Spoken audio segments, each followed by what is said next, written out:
Capítulo 281. En el campo de golf de Mar-a-Lago, una figura controvertida, conocida por su pelo rubio y su piel muy naranja, estaba jugando al golf con su característica camisa blanca y pantalones cortos blancos, sin importarle todo el revuelo que había causado cuando anunció la controvertida idea de prohibir la entrada de musulmanes a los Estados Unidos. No era la primera polémica que creaba y estaría muy lejos de ser la última. Justo cuando estaba a punto de golpear la pelota de golf, su bolsillo empezó a vibrar. Detuvo su swing y contestó el teléfono, ya que cualquiera que pudiera llamarlo a ese teléfono en particular era alguien que merecía una respuesta inmediata. Hola, saludó después de ver quién llamaba. El nombre lo hizo sonreír. Hola, ¿cómo está nuestro próximo presidente? Se escuchó una voz desde el otro lado de la llamada. George, ¿qué te hizo llamarme a media tarde? Sabes que debería estar trabajando duro en mi campaña, respondió el hombre. Estaba mintiendo descaradamente a pesar de saber que la otra persona sabía lo que estaba haciendo. Tenía ojos para todos lados. Te llamé porque mi padre quiere verte esta noche. ¿Puedes venir? Dijo George después de sus breves saludos. Lo haré aunque tenga que cancelar algunas citas. No puedo decepcionarlo en absoluto, respondió el hombre, y luego los dos conversaron un rato antes de que terminara la llamada. El hombre naranja con ropa de golf blanca regresó al juego que había sido interrumpido por la llamada telefónica. Él pateó la pelota, enviándola al aire, y directamente fuera del campo hacia el road. Esa noche. Bienvenido, le saludó George al hombre con el que había tenido una conversación esa misma tarde. No llego tarde, ¿verdad? Como todavía no soy presidente, no puedo evitar el tráfico, bromeó el hombre mientras estrechaba la mano de George y luego lo siguió hasta la mansión para la reunión. Más tarde, tras cenar y terminar su breve charla, se dirigieron a la habitación del jefe de familia para continuar. Los dos hombres saludaron a un tercero en un tono serio, apropiado para el ambiente sobrio. Entonces, ¿cuándo empezarás a usar tu poder para apoyarme en mi candidatura a la presidencia? Preguntó el hombre naranja. Su comportamiento ridículo normalmente solo se manifestaba cuando pronunciaba discursos durante la campaña electoral. Era inevitable que estuvieran plagados de desinformación, pero parecía que era una persona completamente diferente frente al poder real de la persona que estaba en esa sala en particular. Estoy bastante segura de que ya te hemos estado apoyando durante bastante tiempo. Ya te hemos estado ayudando a darle forma a la narrativa en torno a muchos de tus actos escandalosos, respondió Aubrey con la misma seriedad. Eso no es suficiente en absoluto. No pensé que tu familia hubiera caído tan bajo, hasta el punto de ser capaz de apoyarme solo a mí, dijo Trump en un tono ligeramente burlón. No estaba nada satisfecho con el apoyo de los Morgan. George, al oír el tono en el que Trump dijo esas palabras, no pudo evitar respirar profundamente. Trump acababa de patearle los huevos al toro al decirle eso al jefe de la familia Morgan. La reacción de Aubrey no fue diferente a lo que George esperaba en absoluto cuando abrió la boca y dijo: parece que la gente está empezando a olvidar quiénes somos realmente, si incluso tú, a quien hemos decidido apoyar, piensas que no tenemos el mismo atractivo que una vez tuvimos. Su voz era sepulcralmente fría. Trump pensó. Parece que usar su ego para obligarlo a aumentar la inversión en mi campaña fue contraproducente. Pero tarde se dio cuenta de lo que había arriesgado al provocar a Aubrey Morgan. Aubrey continuó. La única razón por la que decidí apoyarte es porque quiero un presidente bajo nuestro control para reducir el poder que tienen los Rothschild en el Congreso. Pero eso no significa que seas la única opción. Puedo apoyar fácilmente a Cruz, que ya te lleva ventaja. La única razón por la que no lo he hecho es porque ella está cubierto de huellas dactilares de los Rothschild, y tú no, pero eso no significa que no pueda arreglarlo y deshacerme de ti si dejas de serme útil. El hecho de que hayamos decidido tratarte con un mínimo de respeto no significa que no seas un pedazo de mierda o que no podamos vivir sin ti. No te necesitamos, pero tú nos necesitas a nosotros. Solo tu estupidez durante los últimos 2 años puede sepultarte bajo tanta controversia que te asfixiarás en el agujero más profundo y oscuro en el que la ley pueda enterrar tu trasero naranja. Aubrey respiró profundamente para recuperar la compostura, que se había visto sacudida por la falta de respeto anterior de Trump. No era propio de un Morgan ser tan grosero en su discurso.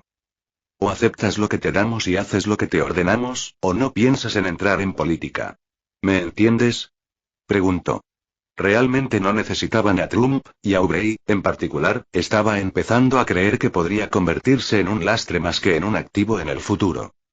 En la actualidad, su mayor valor era que nadie jamás creería que los Morgan trabajarían con una persona como él, les fuera beneficioso o no. Su actitud descontrolada era completamente contraria al control absoluto que un hombre como Aubrey Morgan exigía de las situaciones en las que decidía involucrarse. Sí, señor. Trump solo pudo inclinar la cabeza y darse cuenta de su error. El nivel de respeto que le había demostrado anteriormente el jefe de la familia Morgan lo había vuelto complaciente. Parece que me he expresado mal.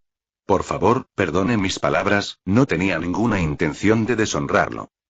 A pesar de sus defectos, Trump tenía una cualidad decente. Cierta astucia y crueldad animal que lo hacían especialmente apto para alterar el status quo. Como es la primera vez, no se lo voy a reprochar, pero si en el futuro se hace algo así, habrá muchas más empresas que de repente pueden declararse en quiebra, tengan eso en cuenta, dijo Aubrey, que no estaba dispuesto a seguir dando la cara al hombre que tenía delante. Gracias, dijo Trump. Este último rencor lo guardaba en su interior y no lo demostraba en absoluto, aunque se prometió a sí mismo que lo solucionaría en el futuro, cuando fuera presidente. Ahora que hemos resuelto el malentendido, pasemos al tema principal. ¿Cómo vamos a lograr que seas elegido? Aubrey prosiguió de inmediato, sin interés en prolongar la reunión. Al escuchar a su padre decir eso, George inmediatamente tomó las carpetas que estaban cerca de él, se las entregó a Trump y comenzó a presentar su contenido.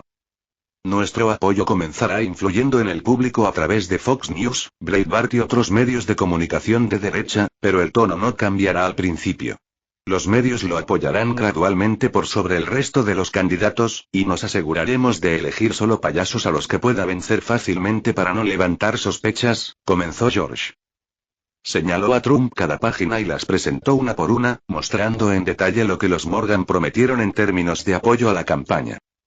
Incluía todo, desde cifras de encuestas y manipulación, hasta debilitar a sus compañeros candidatos, dándole más tiempo en los medios e incluso llegó tan lejos como para incluir una investigación de la oposición, OPO, sobre todos los involucrados en las elecciones generales de 2016, incluidos los demócratas, así como aquellos que los Rothschild habían apoyado en cada lado. Ninguna familia importante elegiría jamás solo un candidato o bando para cubrir sus apuestas y asegurarse de ser los ganadores finales. Cuando Trump vio la propuesta, solo la primera página fue suficiente para provocarle una sonrisa. Era el nivel de apoyo que esperaba de una familia tan prominente. Capítulo 282. Satisfecho con la reacción de Trump, George continuó el resumen. No empezaremos con recomendaciones de alto perfil, pero su valor aumentará a medida que aumenten sus cifras en las encuestas. Su primera recomendación vendrá de Sarah Palin, exgobernadora de Alaska y candidata republicana a la vicepresidencia en 2008. Cuando Trump escuchó ese nombre, supo que no estaban bromeando. Y ese fue solo el primero de una larga lista de apoyos que vendrían. Ella le dará su apoyo oficial en un mitin en Iowa, que debería ser, creo, el 19 de enero. Eso será dentro de unas 3 semanas, y unos días después del sexto debate de las primarias republicanas, continuó. En febrero, que debería ser el mes en el que empieces a superar a Ted Cruz en las encuestas, el gobernador de Nueva Jersey, Chris Christie, comenzará a respaldarte después de tus victorias, ¿no es un candidato? Y también es bastante crítico conmigo, interrumpió Trump. No estaba seguro de si había escuchado mal o no. Sí. Él abandonará la carrera el próximo mes y lo apoyará junto con la exgobernadora de Arizona Ham Brewer, el gobernador de Maine, Paul LePage, y el ex senador de Massachusetts, Scott Brown. George lo miró y continuó. En marzo, Ben Carson también suspenderá su campaña y hará lo mismo, pero eso será después de Jeff Sessions. Continuó mencionando a todas las personas de alto perfil que respaldarían a Trump para ayudar a aumentar su alcance sobre una audiencia republicana más grande. No están bromeando en absoluto, pensó Trump. Se dio cuenta de que no habían hecho mucho al principio porque se estaban preparando para un gran impulso a principios de 2016. Y con ellos lanzando un rumor sobre el servidor de correo electrónico privado de Hillary Clinton, ella era la candidata demócrata a la que apoyaban los Rothschild, seguramente habría una investigación al respecto que afectaría fuertemente a su campaña. Los propios Morgan también habían apostado por el lado demócrata y habían seguido la misma estrategia de apoyar a alguien a quien nadie hubiera creído que alguna vez apoyarían. El senador independiente de Vermont, Bernie Sanders. Pero eso sería un campo de batalla para otros. Trump solo tenía que preocuparse por las elecciones primarias republicanas, donde su oponente más probable sería el republicano respaldado por Rothschild, Ted Cruz. George continuó explicando cómo los Morgan apoyarían a Trump, quien permaneció en silencio durante todo el discurso. Le haría preguntas cuando el heredero Morgan terminara. Sobre Fox, no creo que sea posible conseguir su apoyo. Roger Ailes no parece estar muy entusiasmado conmigo ni con mi candidatura, dijo. Estaba casi seguro de que tal vez no se habían dado cuenta de eso durante toda la planificación, pero quería estar completamente seguro. No tienes por qué preocuparte por eso. Ya sabes lo que dicen. No existe la mala prensa. Mientras se mencione tu nombre, estoy seguro de que un experto en marcas como tú sabe lo que pasará. Si intenta ocultar las noticias sobre ti, podemos reemplazarlo, respondió George. Fue como si estuviera hablando de despedir a un trabajador normal de una fábrica y no al presidente de un conglomerado de medios gigante como Fox News. Fue entonces cuando Trump se dio cuenta de la magnitud del poder que tenían los Morgan. Estaban en una posición tan elevada que podían destituir al presidente de una gran empresa como si nada. ¿Pueden decirme qué es lo que realmente quieren de mí después de que gane? Necesito prepararme para ello, dijo.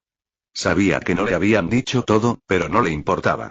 Si sus objetivos no coincidían con los suyos, no dudaría en acabar con ellos después de ganar. Su victoria nunca estuvo en duda en su mente.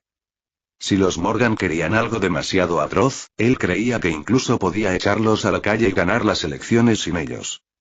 En lugar de George, Aubrey abrió la boca y dijo. Una década antes del 11 de septiembre, instalamos un dictador títere en Irak y lo armamos. ¿Recuerdan cuando Irak intentó apoderarse de Kuwait? Fue por esa época. ¿Recuerdan cuando unos años después del 11 de septiembre se descubrió que el régimen de Saddam tenía armas de destrucción masiva y lo derribamos? ¿Por qué creen que hicimos eso? ¿Porque tenían pruebas que respaldaban la invasión? Respondió Trump. Sin embargo, no estaba seguro de su respuesta, ya que estaba seguro de que la historia completa aún no había sido desclasificada. Eso es lo que cree la mayor parte del mundo, pero la verdad es que ya habíamos estado trabajando para que la invasión se concretara incluso antes de eso. Después del 11 de septiembre, necesitábamos demostrar que todavía teníamos el garrote más grande, así que usamos ese garrote para derrotar a los talibanes. Pero eso no fue suficiente, así que tuvimos que usar el garrote de nuevo. Elegimos usarlo contra Saddam. Inventamos todo tipo de excusas, pero las armas de destrucción masiva fueron las que funcionaron. Después de todo, ¿por qué nos importan realmente los salvajes atrasados que solo apuntaban sus armas contra ellos mismos y sus rivales locales? Aubrey hizo una pausa y miró fijamente a Trump a los ojos. Trump se sorprendió un poco al escuchar toda esa información. Estaba seguro de que seguía siendo información clasificada, si es que alguien la conocía. Pero eso no es todo, continuó Aubrey. Necesitábamos una guerra mucho antes del 11 de septiembre, por eso plantamos la semilla llamada Saddam. Cosecharíamos esa semilla más tarde, de todos modos, pero el ataque nos obligó a actuar. Aún así, fue beneficioso al menos en un sentido. La larga paz nos había hecho difícil justificar el mantenimiento de un complejo militar industrial tan enorme. Invadimos Irak con el pretexto de buscar armas de destrucción masiva y después derrocamos oficialmente a Saddam después de que nuestras inspecciones provocaran una violenta insurgencia destinada a derrocar a su régimen. Y ese fue solo uno de los conflictos que generamos en la región. Derrotamos a los talibanes, derrocamos a Saddam, desmantelamos Al-Qaeda y derribamos a Bin Laden. Incluso después de todo eso, Aubrey no había respondido en absoluto a la pregunta de Trump. ¿Por qué crees que te dije todo eso? Preguntó. Su hábito siempre fue poner a prueba a las personas para determinar su valor como para actuar. Porque la razón por la que me apoyas radica en la explicación, respondió Trump con seguridad. Aubrey creía que cualquiera que fuera más inteligente que un pez dorado podría haberlo descubierto. ¿Y cuál podría ser esa razón? Preguntó. Se necesita otra razón para justificar un presupuesto militar tan grande. La gente no se preguntará por qué es necesario tanto si estamos en guerra.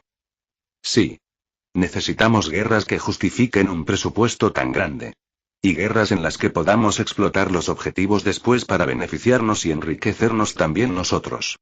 Nuestros objetivos deben seleccionarse con cuidado. Lo suficientemente débiles para no causar demasiado daño, pero lo suficientemente fuertes para justificar nuestra estancia en su país durante el mayor tiempo posible bajo el pretexto de mantener la paz. Y no solo eso, tienen que ser lo suficientemente ricos para justificar nuestra inversión inicial, finalizó Aubrey con una sonrisa, satisfecho con la segunda respuesta de Trump. Entonces, ¿cuál es el próximo objetivo? No puede ser otro país de Oriente Medio y no recuerdo ningún otro enemigo que podamos utilizar. ¿Ni siquiera ningún lugar que cumpla con sus requisitos?, preguntó Trump. Eden Esparía. Aubrey estaba hablando en círculo sobre Trump y lo llevaba a una creencia parcialmente correcta. Claro, él realmente quería saquear las riquezas de Eden y Esparía, pero eso era solo incidental. Lo que en realidad deseaba era pisotearles por haber tenido el descaro de frustrar su primer intento. Lo había visto como un golpe a su honor y una afrenta personal. Capítulo 283. Trump estaba un poco confundido y sorprendido por el objetivo mencionado por Aubrey. Nunca había pensado que Eden o Esparía fueran los nuevos objetivos. Lo único que sabía sobre ellos era que eran unos lugares de mierda que ni siquiera tenían campos de golf. El silencio continuó durante un buen rato mientras los dos Morgan en la sala dejaron a Trump digerir la información en silencio. ¿Por qué ellos?, preguntó después del largo silencio. Porque tienen una enorme cantidad de recursos sin explotar, por lo que somos los que más nos beneficiamos de ellos. Además, son absolutamente débiles y la inversión no será tan alta, respondió Aubrey. No quiso decirle a Trump cuál fue el motivo real por el que eligió a las pequeñas naciones insulares. ¿Está usted en contra?, preguntó cuando vio la expresión de Trump. No, en realidad no me importa. No me importa el motivo ni cómo hacemos las cosas. Mientras pueda hacer que Estados Unidos vuelva a ser grande, apoyaré su agenda con todas mis fuerzas cuando gane las elecciones, proclamó y luego se rió. Además, ni siquiera tienen campos de golf. Bien. Ya hemos terminado con los preparativos por nuestra parte, así que lo único de lo que tienen que preocuparse es de hacer campaña y ganar el apoyo del pueblo estadounidense, o al menos sus votos, dijo Aubrey, y luego hábilmente maniobró la conversación hacia otros temas. Nos vemos luego, le dijo Trump a George, quien lo acompañó hasta la puerta donde lo esperaba su auto. Espero que sea en la oficina oval, bromeó George. Ambos hombres se sonrieron mientras Trump subía al auto en el que había llegado. El coche salió del recinto después de conducir durante 10 minutos seguidos y, después de unos minutos más, la sonrisa del rostro de Trump desapareció y movió la boca en una posición extraña. Era como si su rostro se hubiera vuelto rígido por tener que mantener constantemente una expresión a la que no estaba acostumbrado durante un largo período de tiempo. ¿De verdad creen que pueden controlarme?, se dijo a sí mismo. No le preocupaba que su chofer lo oyera, ya que la familia del hombre vivía en la Torre Trump. En el momento en que traicionara a su amo, a todos ellos solo les esperaba un final: la muerte. Justo cuando estaba a punto de soltar un ataque de blasfemias para desahogar la ira que había acumulado por haber sido insultado por ese imbécil arrogante, una llamada telefónica interrumpió sus pensamientos. Tampoco podía permitirse el lujo de ignorarla, ya que llegó a su teléfono desechable más importante. ¿Cómo fue la reunión?, preguntó la voz del otro lado de la llamada. Todo salió bien. Y como ya dijiste, cuando traté de hurgar en su orgullo, se mostraron muy molestos. Supongo que no soportan que los menosprecien, dijo en tono burlón. Su pequeño comentario había sido una prueba intencional para ver cuánto podía salirse con la suya. Aparentemente, la respuesta fue no mucho. Estaba dentro de nuestras expectativas en función de su forma de actuar. Desde que Aubrey se convirtió en el jefe de la familia, hemos estado elaborando un perfil de él. Y hasta ahora, nuestro perfil casi nunca ha fallado, dijo la voz. El orgullo que sentían por ese logro permitió que se filtrara un ligero acento. Aunque hablaban inglés con mucha fluidez, era obvio que no habían crecido en Estados Unidos. ¿Qué tal si me das una copia para que la use y así solicitarles el mayor apoyo posible? De esa manera, no tendrás que arriesgar nada haciendo movimientos personales, dijo Trump. Déjame recordarte una cosa. Hay cosas que puedes pedir y cosas que no. Hasta que ganes las elecciones, tu utilidad para nosotros es limitada. La voz en el teléfono no tenía ni la más mínima fluctuación en su tono. Era evidente que el hablante estaba acostumbrado a las travesuras de Trump y a su constante búsqueda de beneficios. Claro, pero asegúrate de escribir todo lo que quiero de ti, porque cuando gane no quiero tener que volver a pedírtelo, respondió Trump. Si había algo de lo que podía estar seguro era de que siempre era un ganador. No te preocupes. La llamada telefónica fue interrumpida abruptamente. Trump bajó el teléfono de su oído y no dijo nada, solo lo miró con la misma expresión que tenía después de salir de la casa de la familia Morgan. Todos tienen un uso, y en el momento en que su utilidad termina, su destino es ser abandonados. Las personas inútiles no son más que desperdicios, pensó. Volvió a guardar el teléfono en el bolsillo y miró por la ventanilla tintada de su coche. Su mente estaba a 1000 por hora, pero nadie sabía lo que estaba pensando. Sin embargo, a juzgar por la expresión de su rostro, debían ser pensamientos agradables. En el Kremlin. Vladimir caminaba por la zona fuertemente vigilada, llevaba un maletín y vestía un elegante traje a medida. Caminaba con pasos medidos y seguros, manteniendo una expresión relajada en su rostro. No se veía nerviosismo alguno en el hombre, a pesar de que se dirigía a reunirse con el presidente para informarle sobre los resultados de su última misión. Cuando se acercó a la oficina, el soldado que custodiaba la puerta no perdió tiempo y la abrió automáticamente sin que él se lo pidiera. Al parecer, lo estaban esperando y le habían dado permiso para entrar directamente. Buenas noches, señores, saludó en ruso mientras dejaba el maletín sobre la mesa. Lo abrió, sacó algunos documentos y los repartió a todos los presentes en la sala. Hemos descubierto que los estadounidenses y la mayor parte de Occidente están en proceso de aumentar su actividad en Ucrania. Además del apoyo no combativo que han estado brindando, esperamos que pronto envíen un destacamento de sus boinas verdes para entrenar a su ejército. Con ellos llegarán armas, para que no se desmoronen como cuando recuperamos Crimea. Utilizarán a Ucrania como escudo contra nosotros. Vladimir comenzó a exponer ante los presentes los resultados de su reciente misión. Su profesionalismo, elocuencia y comprensión de la situación impresionaron a los presentes en la mesa de conferencias que escuchaban su informe. Todas sus afirmaciones estaban respaldadas por pruebas, ya fueran concluyentes o circunstanciales, e incluso detectó algunas cosas que muchos otros habrían pasado por alto si hubieran sido ellos los asignados a la misión. Capítulo 284. Cuando Vladimir terminó de hablar, todos en la sala tenían una comprensión más detallada de la situación en Crimea.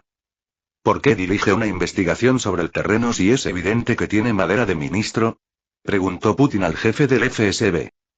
El director del FSB, Alexander Bornikov, se encontraba en la sala de reuniones con los demás ministros del gobierno ruso para informar a Vladimir después de su misión. Sin embargo, nunca pensó que le pondrían en apuros por una pregunta como esa, ni esperaba que Vladimir resultara ser un agente de campo tan eficaz en comparación con su historial anterior. Todavía está siendo investigado. Hubo un lío sobre un agente del FSB que fue secuestrado de su casa y, señaló a Vladimir, ese agente es él. Él sostiene que no recuerda nada entre el momento en que fue secuestrado y cuando despertó en el hospital. ¿Qué conclusiones ha sacado de esa investigación? Recuerdo que ese incidente ocurrió hace unos meses, por lo que debería tener algún resultado, preguntó Putin. Nada sustancial. No podemos decir si fue capturado y comprometido, o si todo es tal como él dice. Por eso decidimos dejarlo en el campo hasta que sepamos con certeza, respondió Bornikov. Entonces, parece que no han encontrado nada, dijo Putin con franqueza. Y añadió. Llévenlo al Kremlin a partir de la semana que viene. Vladimir acababa de ser ascendido de agente de campo en Ucrania directamente al círculo íntimo de asesores de Putin. Pero señor, todavía hay una posibilidad de que se haya visto comprometido, dijo Bornikov. No podía acceder de inmediato a ascender al hombre, no cuando sabía que todavía había riesgos y que Vladimir estaría fuera de su alcance después de entrar en el círculo íntimo de Putin. Simplemente hágalo. Si encontramos algo más tarde, podemos abordarlo entonces, dijo Putin en un tono que no admitía argumentos. Sí, señor, dijo Bornikov. Putin había dado el paso y arriesgaría su puesto de director si seguía discutiendo el asunto. Y si desagradaba a su líder, corría el riesgo de que lo enviaran a algún gulag en Siberia del que nadie, ni siquiera él, sabía nada. El informe continuó mientras los ministros, líderes militares y analistas de inteligencia plantearon preguntas para que Vladimir respondiera. Media hora después, Vladimir estaba en una reunión privada con Putin y Bornikov.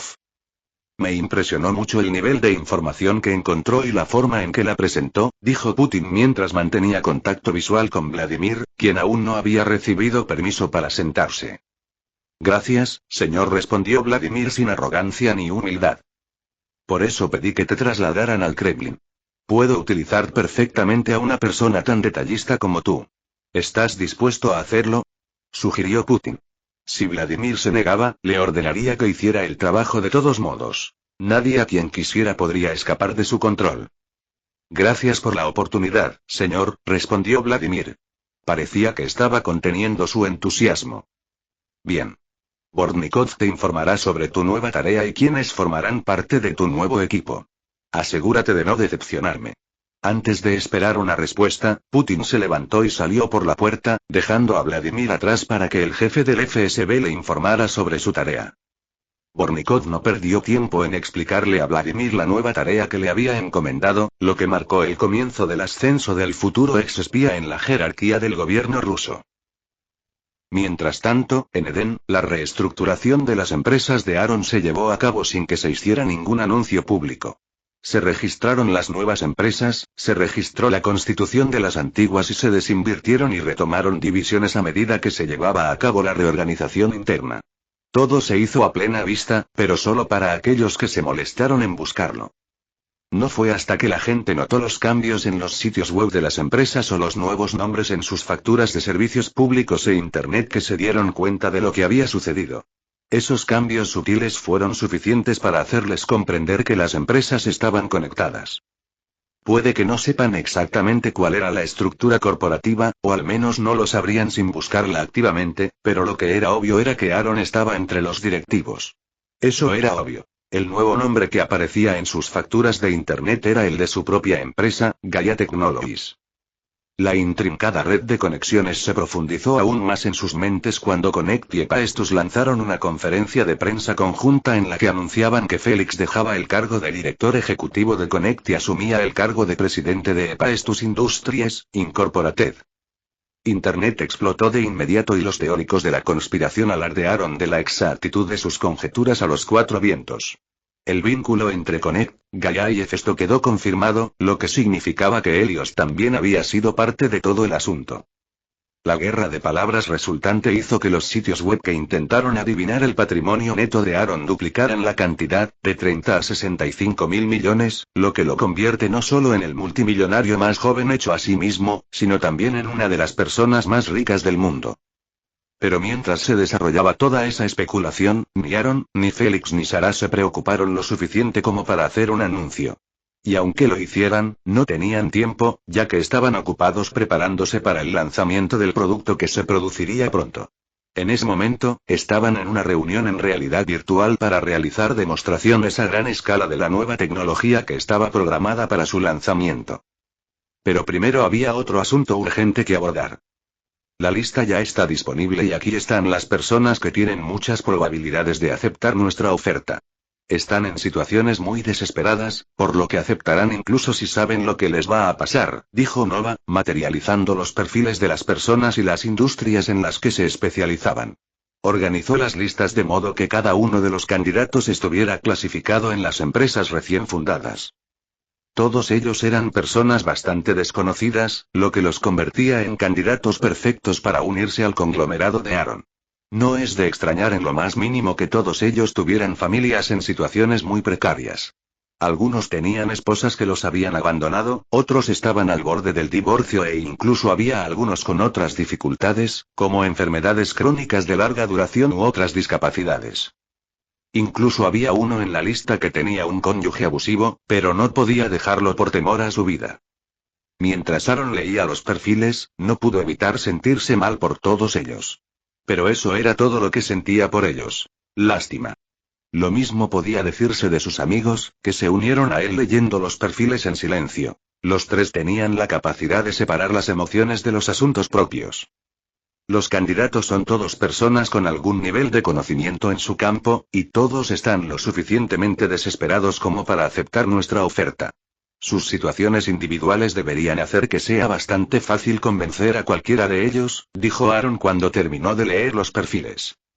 No sabía qué pensar sobre su capacidad de empatía, que iba disminuyendo lentamente. Simplemente le parecía normal, gracias a sus recientes acontecimientos. Las emociones son una de las debilidades de la humanidad, pero también nuestra motivación más fuerte, continuó. Se había dado cuenta de que su reacción a todo lo que tenía frente a él era diferente a lo que uno esperaría de un humano normal y finalmente notó el impacto de su evolución. Era algo verdaderamente misterioso, poder separar la emoción de la acción, y tendría que reflexionar sobre cómo y por qué sucedió. Su hipótesis actual era que sus emociones quedarían insensibles si se las consideraba dañinas en un momento dado, pero la pregunta seguía siendo, ¿quién o qué fue el que tomó esa decisión? Sus amigos siguieron leyendo, pero reaccionaron de forma un poco más normal ante las situaciones de los personajes de los que hablaban. Eran fundamentalmente diferentes de Aaron, que tenía la capacidad de separar por completo sus dos mitades. Félix y Sara no pudieron hacer más que esforzarse para conseguirlo. Al menos por ahora, de todos modos. Capítulo 285. Mientras Aaron y sus amigos continuaban con su proceso de toma de decisiones, las personas cuyas vidas estaban decidiendo seguían adelante con su vida cotidiana. Todo lo que tenían eran sus aspiraciones, sueños y la esperanza de un futuro mejor, o vengativo.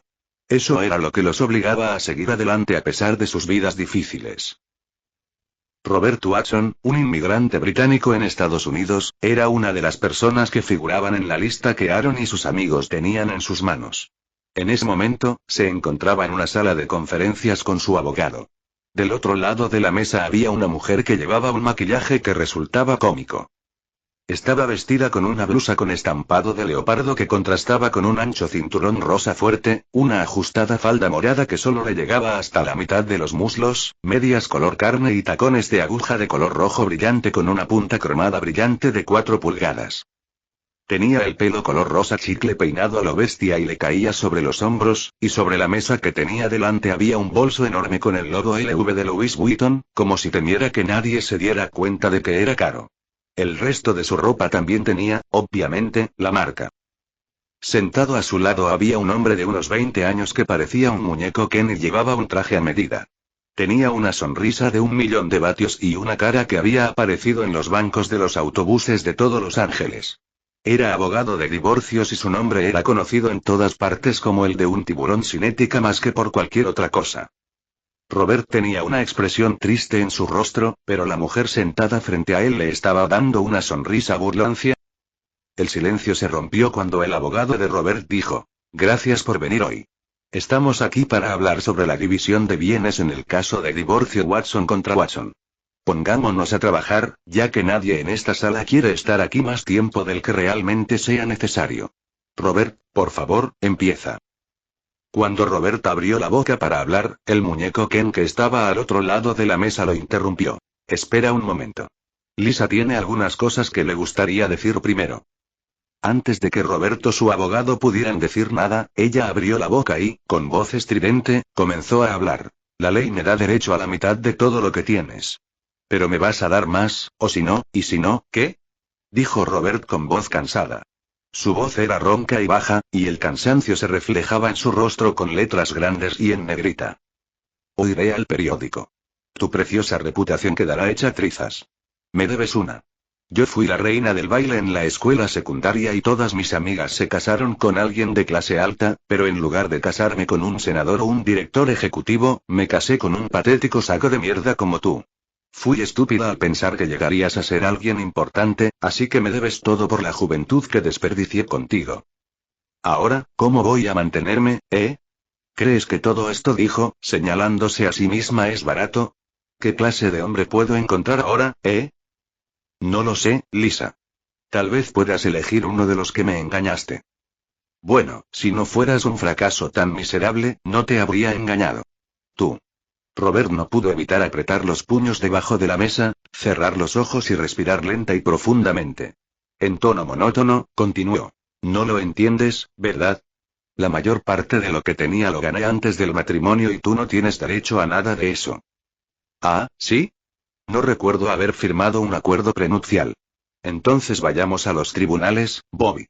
Estoy seguro de que estarás feliz de quedarte con todo menos con tu reputación, tú, violador conyugal.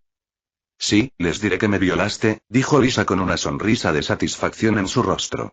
Había desperdiciado los mejores años de su vida casada con el hombre que tenía frente a ella, y ninguno de sus muchos amantes a lo largo de los años fue capaz de apoyarla de la manera a la que le gustaría acostumbrarse. Claro, tal vez podían permitirse un bolso de lujo o un vestido, su atuendo ese día le había sido regalado por no menos de 4 hombres diferentes, por ejemplo, pero ninguno tenía el poder o la cuenta bancaria que ella deseaba. La discusión de ida y vuelta entre Robert y Lisa continuó, con ambos abogados haciendo todo lo posible para poder decir algo y simplemente rezando para que sus clientes no dijeran nada incriminatorio que pudiera usarse en su contra cuando este divorcio inevitablemente fuera a juicio. Ryan Walker era otra persona en la lista de Aaron. En ese momento, estaba acostado en una cama articulada en la sala de estar de un pequeño apartamento en el centro de la ciudad. Los sonidos y olores de la vida urbana de bajos ingresos se filtraban por la ventana abierta junto con un haz de luz que iluminaba el polvo que flotaba en el aire. No era una escena inusual, ya que siempre estaba en esa cama o en su silla de ruedas eléctrica. Aquella era una prisión personalizada, igual que su cama, ya que lo único que podía mover era su cara y un solo dedo. Pasaba la mayor parte de su tiempo en Internet, tratando de ahuyentar la vergüenza de no poder mantener a su esposa. Habían prometido apoyarse mutuamente durante la escuela, pero cuando ella terminó de apoyarlo y antes de que pudiera terminar su carrera, una noche, cuando regresaba a casa del trabajo, él se resbaló en una acera helada y cayó directamente en el camino de una máquina quitanieves que se aproximaba. La ciudad fue todo lo comprensiva que pudo, considerando que fue un accidente sin culpa, y había cubierto sus gastos médicos y lo suficiente para al menos subsidiar sus gastos de manutención durante algunos años, pero como no podía trabajar, su esposa, Amanda, solo pudo abandonar la universidad para cuidarlo. Por suerte para él, Gallaos pudo adaptarse a sus discapacidades, lo suficiente como para que pudiera ganar un magro ingreso editando novelas web para autores independientes. No era mucho, pero era un trabajo honesto, aunque fue un completo desperdicio de sus títulos de maestría en biofísica y neurobiología de la Universidad de Cornell. Solía dirigir ensayos de medicamentos para AstraZeneca, pero obviamente eso ahora estaba fuera de cuestión.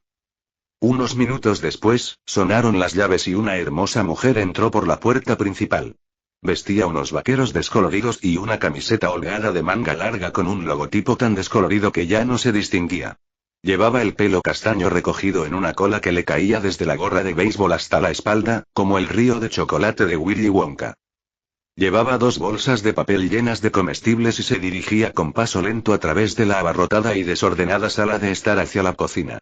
Dejó las bolsas sobre la encimera y luego le dio a Ryan un beso en cada mejilla y en la frente. Buenos días, estrella, el sol te manda saludos, dijo alegremente. Parecía que era el tipo de persona naturalmente optimista y feliz que no se dejaba vencer ni aunque una montaña cayera sobre sus hombros. Irónicamente, esa actitud optimista solo hizo que Ryan se sintiera aún peor.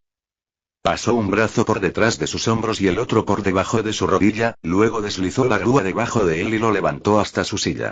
Luego movió el monitor de computadora conectado frente a él para que pudiera verlo y encendió la cámara web. El asistente de inteligencia artificial instalado podía rastrear los movimientos de sus ojos a través de ella. Así era principalmente como se las arreglaba para navegar y trabajar. Se puso a trabajar de inmediato mientras su esposa volvía a trabajar en la cocina. Pronto, el atractivo olor a tocino y el sonido de los huevos chisporroteando llegaron a sus oídos junto con el tarareo de su esposa. Unos minutos después, trajo una bandeja a la sala de estar, llena de tocino, huevos, papas fritas recién hechas y tostadas francesas, con un vaso de jugo de naranja recién exprimido y uno de leche. Ryan no era un gran bebedor de café, pero definitivamente le encantaba el jugo de naranja. Una lágrima cayó de su ojo y Amanda lo notó. ¿Qué te pasa, amor?, preguntó. Me siento como una carga. Me apoyaste durante mis 2 maestrías y ni siquiera pude cumplir con mi parte, mucho menos ser el sostén de la familia que te mereces. Ya deberías haber sido conservador de un museo, no cajero del turno de noche en una parada de camiones. Trabajas tan duro para mantenerme, no te culparía si te divorciaras. Entonces podrías ser feliz y estar libre de cargas, tal vez incluso alcanzar tus sueños. ¿Podrías enamorarte de nuevo, de alguien que pueda amarte como te mereces, no una carga para ti? Cállate la boca ahora mismo, Ryan Herbert Walker. Lo interrumpió. Te amo a ti, no a tu dinero, ni a tu título, ni a tu trabajo. Nos llevamos muy bien y juré ante Dios que estaríamos juntos en las buenas y en las malas. Solo porque sucedieron cosas peores no significa que te ame menos, así que quítate ese pensamiento de la cabeza ahora mismo, ¿entiendes? Amanda era un alma encantadora y podía perdonar casi cualquier cosa, pero que la gente insultara a su esposo o hablara mal de él era una línea que ella no permitiría, no podía permitir, que nadie cruzara. Ni siquiera su propio marido. Sí, querido Ryan, solo pudo decir en voz baja mientras lloraba en silencio.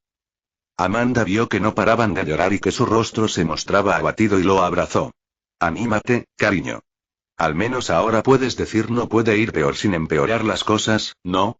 Hay aspectos positivos y todo eso, juro que encontraré alguna manera, de alguna manera, algún día, de recompensar a esta maravillosa mujer por ser la mejor y más brillante parte de mi vida, pensó mientras él y su esposa lloraban abrazados, mientras su desayuno se enfriaba y se olvidaba en la bandeja junto a ellos.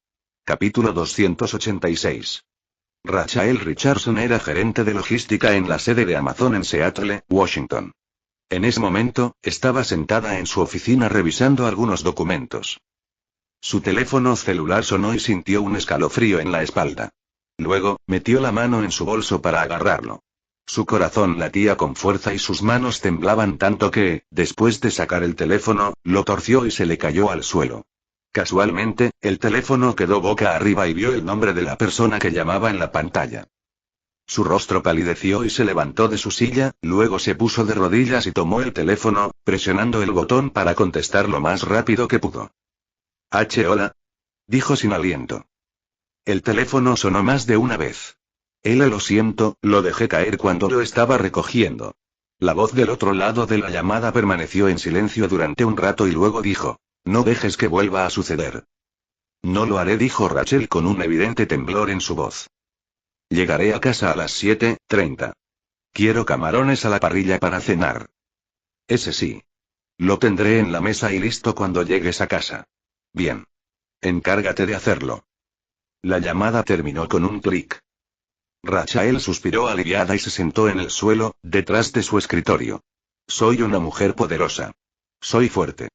Valgo la pena, se repetía a sí misma, un mantra que le impedía estallar de ira cada vez que escuchaba a ese hombre, su marido, hablar.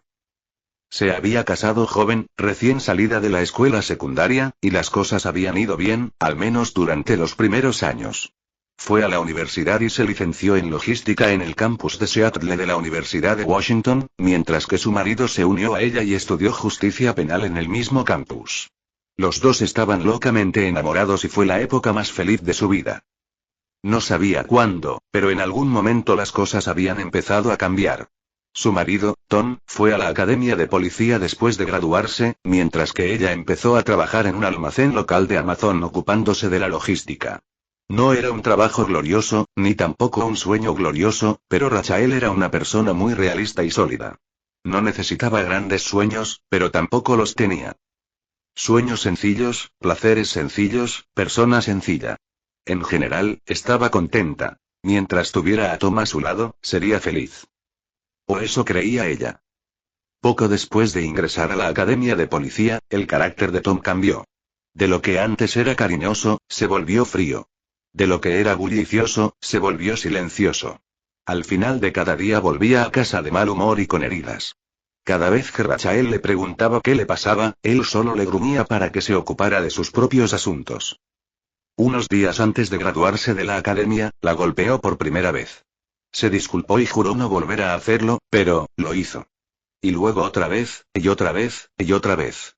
Pronto, Rachel usaba mucho maquillaje y gafas de sol cuando salía de la casa para cubrir sus moretones. Su vestuario cambió de vestidos de verano a jeans y camisas de manga larga. Sus relaciones con sus amigos se vieron afectadas, especialmente después de que vieron uno de los ojos morados que había sufrido.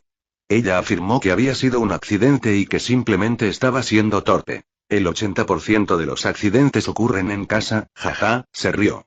Sin embargo, sus amigos sabían que no era así. Así que dejó de salir con sus amigos. Sus amigos pronto se convirtieron en conocidos y los almuerzos en promesas incumplidas de quedarse juntos algún día.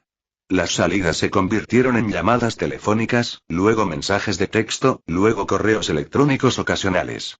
Y pronto, estaba completamente aislada. Puso toda su pasión y energía en su trabajo y pronto ascendió en la jerarquía corporativa. Tom había hecho lo mismo. Su carrera como oficial de policía lo llevó directamente a la cadena de mando y se convirtió en el jefe del Distrito Sur de Seattle. Desde fuera, parecían una pareja idílica. Ella era una ejecutiva exitosa de una de las mayores corporaciones del mundo y él era un hombre que ascendía a toda velocidad por los peldaños del poder político. Nadie jamás habría adivinado la realidad de lo que ocurrió tras puertas cerradas. Pero Rachael era una de las dos mujeres que figuraban en la lista de Aaron. Ella aún no lo sabía, pero su vida estaba a punto de sufrir un cambio drástico, y también la de su marido. Elizabeth Opliger, además de estar en la lista de Aaron, era una estudiante suiza de posgrado en la Universidad de Oxford. Estaba realizando un postdoctorado en el Departamento de Ciencias Ambientales y su tesis trataba sobre energía renovable e impacto ambiental. Su director de tesis, Jacob Kingsley, era un científico de renombre mundial y un autor bastante prolífico. Su nombre figuraba en tantas tesis que era imposible contarlas y abarcaba muchos campos de las ciencias ambientales. Parecía haber profundizado en todos los temas y se lo podría considerar una especie de hombre del Renacimiento moderno. Elizabeth estaba en el laboratorio, sentada frente a una computadora, compilando un metaanálisis sobre una serie de estudios en los que había participado, desde su primer año de universidad hasta el presente. Era una mujer muy motivada, sabía exactamente lo que quería hacer y había planeado meticulosamente cada paso. Este era el último. Publicar un metaanálisis completo de todos los datos que había recopilado durante casi 10 años. Con el respaldo de la gigantesca Universidad de Oxford y del gigante de la industria, Jacob Kingsley, no debería tener problemas para publicar su tesis en una revista científica de alto impacto, como Nature Energy, que recibió un CIT-score de 81,6 en Scopus. Su segunda opción, Energía y Ciencias Ambientales, solo tenía un CIT-score de 54,4, por lo que lucharía por cualquier ventaja que pudiera conseguir a su favor. Especialmente porque, a partir de ese momento, impulsaría su carrera. Su objetivo final era desarrollar fuentes de energía renovables y alternativas que fueran beneficiosas para el medio ambiente a largo plazo, por lo que necesitaba causar sensación en el mismo momento en que entró en la industria. ¿Qué tan cerca estás de terminar tu borrador, Liz? Elizabeth se dio la vuelta en su silla y vio a su asesora de tesis. Estoy a punto de hacer las últimas comprobaciones y corregirlo. Tendré el borrador en tus manos a finales de mañana, dijo. El profesor Kingsley asintió, se puso la chaqueta, cogió las llaves y salió del laboratorio. No era raro que saliera temprano y llegara tarde, lo que había sorprendido a Elizabeth cuando lo conoció, pero ahora ya estaba acostumbrada. Simplemente supuso que debía estar haciendo toda su investigación desde casa, algo que mucha gente hacía ahora. A la tarde siguiente, llamó a la puerta de la oficina del profesor Kingsley. Pase, le dijo desde adentro. Elizabeth abrió la puerta y entró. Luego le entregó una memoria USB con el borrador de su tesis. Él la conectó a su computadora y verificó el archivo. Luego le dijo, puedes irte. Elizabeth asintió y se fue a casa a pasar el día. Su parte del trabajo estaba casi terminada, la culminación de una carrera académica que duró 10 largos años. Todo lo que tenía que hacer ahora era esperar a que su asesor de tesis le devolviera el borrador con comentarios, luego pulirlo y enviarlo a las revistas que había elegido. Ella exhaló un suspiro de alivio y se sentó a esperar. Durante los meses siguientes, le preguntó al profesor Kingsley en múltiples ocasiones cuándo terminaría de revisar el borrador de su tesis. Él siempre la ignoraba con un susurro de pronto y un gesto con la mano. El hombre, que alguna vez fue tan cálido con ella, parecía haberse vuelto tan frío como el café que quedó en la mesada durante la noche. A medida que se acercaba la fecha de publicación de Nature Energy, su preocupación aumentaba cada vez más. Tenía la esperanza de que se publicara este año, ya que definitivamente no se estaba volviendo más joven con el paso del tiempo. Tenía su vida meticulosamente planeada en bloques de 3 años. Ese año publicaría su obra, el año siguiente empezaría a trabajar y al siguiente emprendería el largo camino hacia un puesto directivo. Cualquier retraso sería un auténtico descalabro para los engranajes bien ajustados de su vida. El tiempo siguió pasando y pronto llegó su copia de energía natural. No tenía nada mejor que hacer que esperar a que el profesor Kingsley le devolviera su tesis, así que la hojeó distraídamente mientras se le ocurrían nuevos planes para su vida. Sus planes originales ahora estaban en el olvido. Mientras hojeaba la revista, casi se le escapó una tesis bastante especial que contenía. Casi. Pero ¿cómo podía pasar por alto el título de un artículo en el que había invertido casi 10 años de esfuerzo? La leyó con atención y se sorprendió. La tesis que estaba leyendo era la que había planeado enviar a esa misma revista. La única diferencia era el nombre del autor. Jacob Kingsley, Ph.D. El mundo dio vueltas mientras todos sus planes se desmoronaban a su alrededor. Cayó al suelo, inconsciente. El último hombre de la lista de Aaron yacía sobre un colchón sucio en lo que solo podría considerarse, con mucha generosidad, una choza. Se llamaba Jai Chakrabarti y era su 27º cumpleaños. Si alguien lo hubiera visto unos meses antes, nunca lo habría imaginado dónde estaba ahora, vistiendo un traje roto y sucio, zapatos de cuero con todo el acabado desgastado y una expresión de dolor. Nació con una cuchara de plata y un corazón de oro, y pasó los primeros 26 años de su vida usando el dinero de su padre para ayudar a personas menos afortunadas que él. Luego su padre, el último miembro restante de su familia, murió. Con la muerte de su padre llegó la revelación de un gran secreto. Una conexión con la mafia.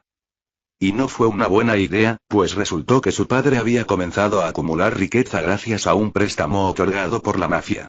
Un dinero que no había devuelto, sino que había optado por comprar una nueva identidad y huir con el dinero antes de usarlo para desarrollar un software que luego vendió a sitios web de apuestas en línea. Ahora, la turba lo había alcanzado. O al menos, lo que quedaba de él después del accidente de coche. Su foto estaba junto a su obituario en el periódico, y un soldado de la mafia la había visto por casualidad. Lo siguiente que supo Jai fue que estaba respondiendo a un fuerte golpe en su puerta y saludando a unos hombres muy grandes y furiosos. No era suficientemente malo que el gobierno se hubiera quedado con casi la mitad del dinero de su padre en nombre de impuestos a las herencias, o que los socios comerciales de su padre, los sitios web de apuestas que operaban en las zonas más grises de las grises, se hubieran quedado con todo el negocio, sino que ahora la mafia había venido a cobrar el resto. Jai no tuvo más remedio que rendirse y darse por vencido. Su única otra opción había sido demasiado desesperada para considerarla. Tuvo suerte de haber podido conservar la ropa que llevaba puesta. No es que los matones no estuvieran dispuestos a quitársela, ya que el traje que llevaba puesto costaba casi 10.000 rupias y definitivamente no se habían compadecido de él. Fue más bien que, al ceder y darse por vencido, Jai había cedido todo el dinero que tenía y había huido inmediatamente en la dirección opuesta. De tal palo tal astilla, se podría decir. Ambos eran corredores. ¿Y qué pasaba con la ley? A la ley no le importaba. Solo protegían a quienes podían permitirse el lujo de estar protegidos por ella. Y Jai ya no era una de esas personas, sino los líderes de la mafia. Definitivamente lo eran. Así que hizo lo mejor que pudo. Se mudó a Rajampur, Punjab, y se construyó una pequeña choza con unas láminas de acero galvanizado corrugado que encontró en el vertedero. Otro de sus premios de allí fue el colchón manchado y desgastado en el que estaba acostado en ese momento. No había comido en días y solo podía distraerse planeando vengarse de aquellos que lo habían llevado a ese punto. La mafia, los socios comerciales de su padre y el gobierno de Maharashtra. Oh, sí, pagarían. Capítulo 287. De vuelta en la oficina, Sarah y Félix acababan de terminar de leer los 5 perfiles que Aaron había seleccionado de la lista principal de Nova. El resto de los nombres de la lista también recibirían ofertas de trabajo, pero los 5 nombres de la lista corta estaban destinados a ser los presidentes de las nuevas empresas subsidiarias. Robert Watson, un ejecutivo de bajo nivel de Boeing, se uniría a Icarus Airlines como presidente.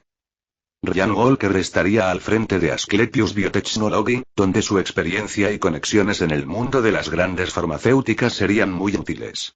Y, como él mismo ha sido investigador, no sería un simple ejecutivo de traje vacío.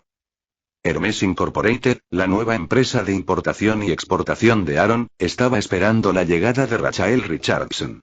Ella debería poder adaptarse fácilmente al puesto, ya que ha dirigido el departamento de logística de un gigante como Amazon. Elizabeth Topliger pronto estaría al frente de Helios Energy Utilities. Todavía no lo sabía, pero pronto lo sabría. Y Hyde Chakrabarty pronto se haría cargo de la rama caritativa de Connect, la Fundación Coeus. La propia Nova continuaría dirigiendo Plutus Ventures. Ningún simple humano, sin importar cuán mejorado fuera, sería capaz de reemplazarla en esa posición. Ya que los han leído, ¿tienen alguna objeción?, preguntó Aaron. Sarah y Félix podrían haber encontrado mejores candidatos en la lista completa. Ninguno de los dos dijo nada, por lo que Aaron asintió. Bien, está decidido, entonces. Nova, vamos a reunirlos. Giró su silla para poder ver la gran pantalla en la pared detrás de él, y Félix y Sarah también giraron la suya para mirar. Había 5 transmisiones en vivo en la pantalla grande, una de cada uno de los agentes de Nix que Nova había ordenado que fueran al campo ese mismo día. Abrió la primera transmisión y llenó toda la pantalla, donde una mano estaba golpeando una puerta en un pasillo. Entra, dijo la voz en la habitación. La agente de Nix entró en la oficina de Rachael, cerró la puerta con llave. Sacó un pequeño cubo negro y lo colocó sobre el escritorio para asegurarse de que nadie pudiera escuchar la conversación que estaba a punto de tener lugar. Luego se sentó en la silla frente al escritorio y dijo: necesitamos hablar. ¿Sobre qué?, preguntó Rachael. El agente de Nix comenzó a enumerar los detalles de la vida de Rachael y ella se puso nerviosa.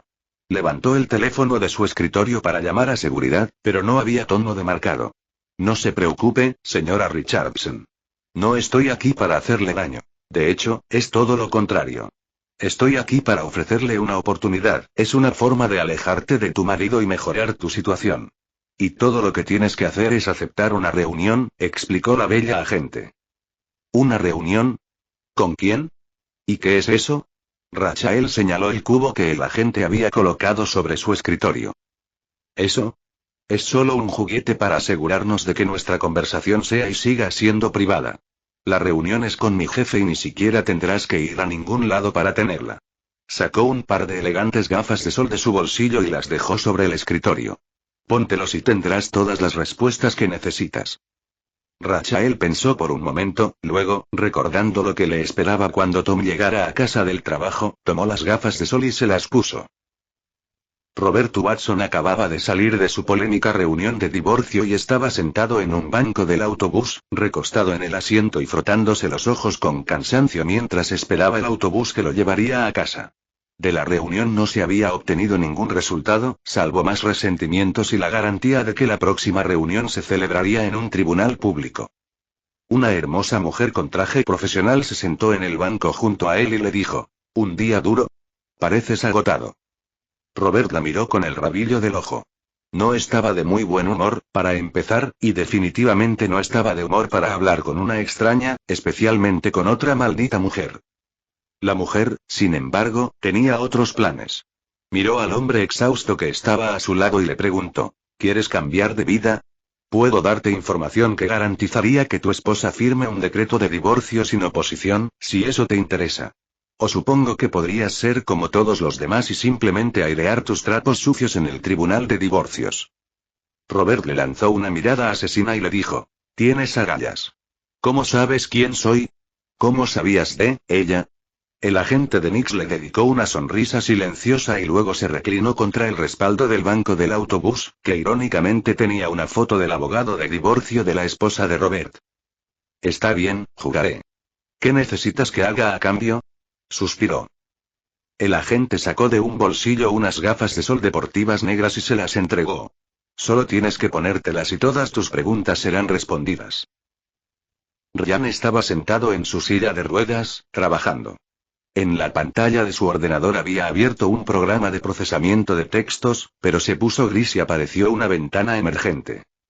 ¿Quieres cambiar tu vida? T/N, decía. Su asistente de inteligencia artificial apareció en la pantalla y voló juguetonamente alrededor de la extraña ventana emergente, luego se giró para mirar a Ryan. Deberías decir que sí, ¿sabes? Dijo la pequeña hada. Oh, ¿por qué debería hacerlo? Esto parece sospechoso. Porque la persona que te envió esa ventana emergente puede dejarte caminar de nuevo. Todo lo que tienes que hacer es abrir la puerta de tu casa. En ese preciso momento, alguien tocó a la puerta principal del apartamento de Ryan. Su esposa estaba dormida y él no quería despertarla. Además, estaba un poco extraño por esta situación repentina. El hecho de que nunca se hubiera producido una instalación pirateada del sistema operativo Gaia no significaba que no existiera la posibilidad de que el suyo hubiera sido pirateado. Créeme, no te van a hackear. La mujer que está afuera te dirá todo lo que necesitas saber. Ryan decidió que no había nada de qué preocuparse. No tenía nada que robar, así que la persona que estaba en la puerta probablemente no estaba allí para robarle nada. Se dirigió en su silla de ruedas eléctrica hasta el dormitorio y dijo: Amanda. Despierta, cariño. Hay alguien en la puerta. Amanda se despertó aturdida, se apartó el pelo de la cara y se sentó en el borde de la cama. ¿Hay alguien aquí? Bostezó. Sí. Están pasando cosas raras, pero, bueno, creo que deberíamos escuchar lo que tienen que decir. Están aquí para hacer una oferta o algo así, supongo. Ella asintió, se recogió el pelo en un moño suelto y lo sujetó con un abrecartas que había en la mesilla de noche junto a la cama. Se puso unos pantalones deportivos y una camiseta y siguió a su marido hasta la pequeña sala de estar, donde abrió la puerta. Una mujer deslumbrante cruzó el umbral, cerró la puerta y le dio el seguro. Les dedicó a Ryan y Amanda una hermosa sonrisa. ¿Te importa si me siento? Preguntó ella. En Oxford, Elizabeth Oplinger estaba sentada en el sofá de su sala de estar, furiosa. Acababa de hablar por teléfono con su director de tesis, quien le había dicho a la cara que nunca había recibido el borrador de su tesis. A la cara. El hombre aparentemente había cambiado su sentido de la vergüenza por un par de bolas de bronce gigantescas. No sabía qué hacer. 10 años, 10 malditos años. 10 años de su vida habían pasado y no tenía nada que mostrar a cambio. Todos sus planes y su futuro se desmoronaron ante sus ojos y la encorvaron como si una montaña hubiera caído sobre sus hombros. ¿Debería ir a ver al decano? Pensó, y de inmediato descartó esa idea. El profesor Kingsley era un famoso atractivo para la universidad, y gente de todo el mundo, incluida ella, había solicitado ser admitido en Oxford para él, y solo para él. Así que el decano nunca le creería a ella más que a él. Quizás los medios de comunicación, pensó, pero descartó de inmediato la idea. No tenía pruebas y el profesor Kingsley, el imbécil ladrón, se había asegurado de no decir nada que lo incriminara en la llamada telefónica que acababa de tener con él. Mientras intentaba desesperadamente pensar en algo, alguien llamó a la puerta de su apartamento. Ella lo ignoró, pero el golpe se escuchó otra vez. Y otra vez. Y otra vez, hasta que finalmente... ¿Qué? Gritó mientras abría la puerta. Hola, señorita Oplinger. ¿Le importa si entro? Preguntó la hermosa agente de Nix mientras pasaba junto a Elizabeth y entraba a su sala de estar. Ella se sentó en el sofá y dijo: Ese idiota de Kingsley sí que es un idiota, ¿no? ¿Qué? ¿Cómo? ¿Por qué? ¿Qué carajo? ¿Cómo supiste eso? Balbuceó Elizabeth. Estaba absolutamente confundida por este giro aparentemente aleatorio de los acontecimientos. ¿Quieres vengarte de él? Preguntó el agente en respuesta. ¿Cómo? No tengo pruebas, es mi palabra contra la suya, y él es el profesor Kingsley, mientras que yo solo soy la estudiante de posgrado número 1, no hay ninguna posibilidad, suspiró Elizabeth, luego se desplomó en el sillón reclinable frente al sofá en el que se había acomodado el agente. Ah, ¿pruebas? Es fácil conseguir pruebas. Ya tenemos muchas y podemos dárselas, ¿sí? ¿Y sí qué? No tengo nada que nadie pueda desear. ¿Qué quieres tú de mí?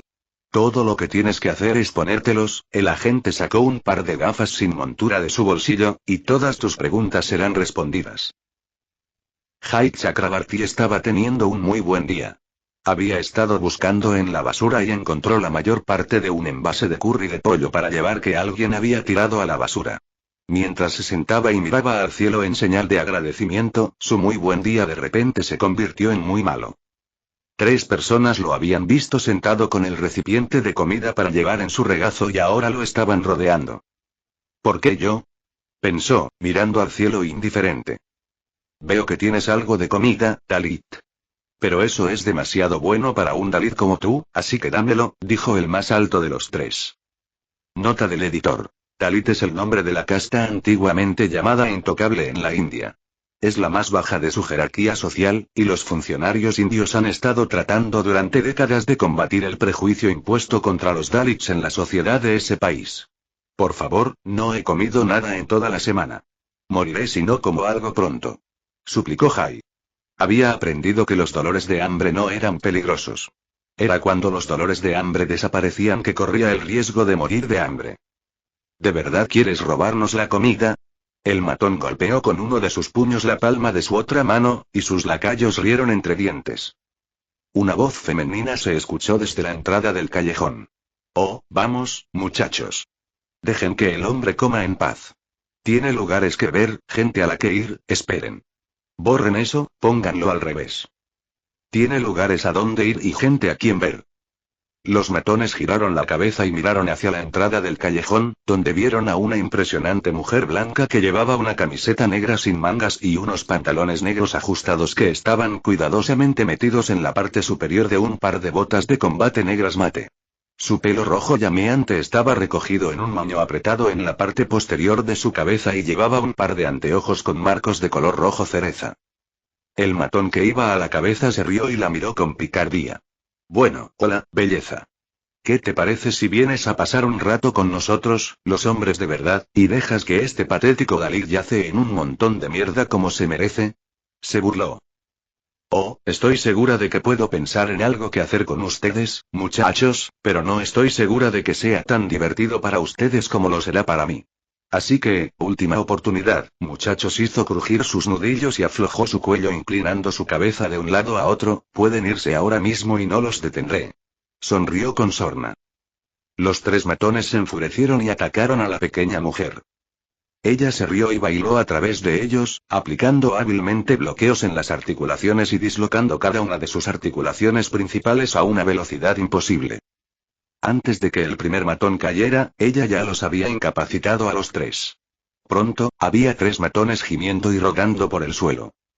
El agente se volvió hacia Jai, que estaba comiendo frenéticamente el curry desechado, y le dijo: Oye, ¿tienes hambre? Vamos a comer algo. Capítulo 288. Bienvenidos y gracias a todos por aceptar la invitación. Aaron apareció frente al grupo de personas que todavía se preguntaban dónde estaban y cómo habían llegado allí. No tenían ni idea de lo que estaba pasando. En el momento en que notaron la aparición de Aaron en la habitación con ellos, se sorprendieron tanto que algunos de ellos incluso saltaron de sus asientos. Lo siento, dijo Aaron momentos después de que Nova los teletransportara de regreso a su silla. Al mismo tiempo, estaba generando un efecto calmante en sus mentes virtuales. ¿Eso fue magia? ¿Cómo llegamos aquí? ¿Dónde está este lugar? ¿Por qué puedo caminar? ¿Dónde está mi esposa? En el momento en que se calmaron, comenzaron a hacerle preguntas a Aaron, quien permaneció callado durante todo el interrogatorio. Nova hizo un seguimiento de las preguntas que le hacían y las organizó en orden descendente de importancia para que Aaron las respondiera cuando las personas que estaban frente a él se quedaran sin preguntas para hacer. Pronto, se dieron cuenta de que Aaron no había dicho nada en respuesta y se quedaron en silencio, esperando que el hombre comenzara a hablar. Comencemos por responder sus preguntas antes de ponernos manos a la obra, ya que tenemos todo el tiempo que necesitamos, dijo Aaron. Levantó la pantalla holográfica que estaba llena de preguntas que le habían hecho momentos antes y comenzó a responderlas.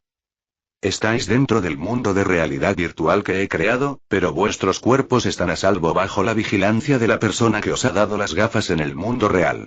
Vuestros cuerpos no se han movido de donde estaban cuando os pusisteis las gafas, dijo, haciendo que más de 3 preguntas de la lista se volvieran verdes y desaparecieran. Sí, su esposa está a salvo, dijo Aaron. Apareció una pantalla que mostraba el interior de la casa de Ryan, con su esposa sentada a su lado mientras observaba a la mujer que le había dado las gafas. El agente estaba de pie en silencio cerca de ella y observaba la situación. ¿Cómo? Preguntó Ryan, sorprendido, cuando vio la transmisión de vídeo de su cuerpo durmiendo tranquilamente en la misma habitación en la que él no, su conciencia había estado momentos antes. En cuanto a quién soy, algunos de ustedes ya me conocen, y para aquellos que no, mi nombre es Aaron Michael y soy el fundador y propietario de Gaia Technology, así como de algunas otras empresas que pronto comenzarán a operar. Aquellos que no sabían quién era ahora sabían que estaban conociendo al legendario creador y fundador de una de las empresas más conocidas del mundo.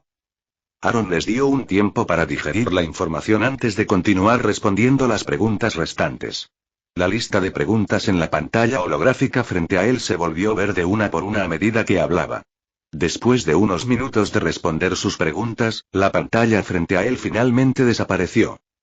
Ahora que todas sus preguntas han sido respondidas, pasemos al tema principal, dijo. Luego hizo una pausa por un momento mientras permitía que la atención de todos en la sala volviera a él antes de continuar. Los reuní aquí porque tengo una oferta que cambiará la vida de todos ustedes, si eligen aceptarla. ¿Qué oferta?, preguntó Jay. Solo quería apresurarse y aceptar, ya que estaba seguro de que lo que Aaron le ofreciera sería 100 veces mejor que su situación actual.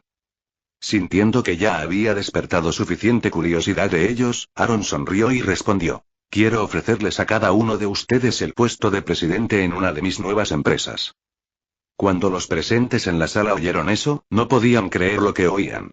No tenía sentido que él necesitara que los lanzaran en paracaídas a los puestos más altos de las empresas propiedad de uno de los multimillonarios más jóvenes del mundo. ¿Sus empresas necesitan un chivo expiatorio? ¿Es por eso que nos ofrecen ese puesto?